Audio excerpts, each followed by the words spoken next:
ఈజీగా జుక్కినీ ఫ్రై చేసి చూపిస్తాను చూడండి. జుక్కినీ ఫ్రై చేయడానికి ఒక గరిటెడు నూనె వేస్తున్నాను ప్యాన్లో. 1 స్పూన్ నెయ్యి కూడా వేయాలి. నూనె మరిగింది. ఇప్పుడు పోపులు వేస్తున్నాను చూడండి. తర్వాత కరివేపాకు.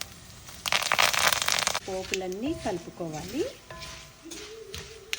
కొంచెం పసుపు. ఇప్పుడు ఉల్లిపాయ ముక్కలు ఒకసారి కలుపుకోవాలి. కొంచెం అల్లం వెల్లుల్లి పేస్ట్. చూడండి ఉల్లిపాయ ముక్కలు అన్నీ వేగిపోయాయి. ఇప్పుడు జుకినీ వేస్తున్నాను.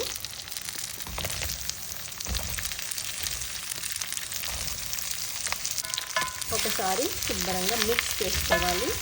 ఇలా కలిపేసుకోవాలి అన్నమాట.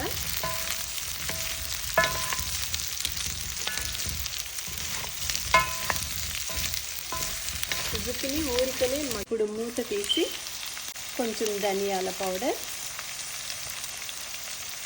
కొంచెం జీలకర్ర పౌడర్ ఒకసారి శుభ్రంగా కలిపేసుకోవాలి. ఈ జుకినీ ఊరికనే మగ్గిపోతుంది అన్నమాట. చాలా బాగుంటుంది ఈ ఫ్రై. ఇప్పుడు మళ్ళీ మూత తీసి దీంట్లో కొంచెం శనగపిండి, కొంచెం కారం,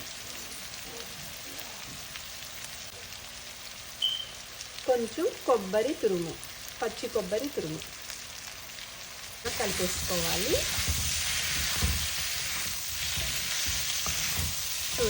మూత తీసి కొంచెం సాల్ట్ వేసాం కదా, ఒకసారి మళ్ళీ కలుపుకోవాలి.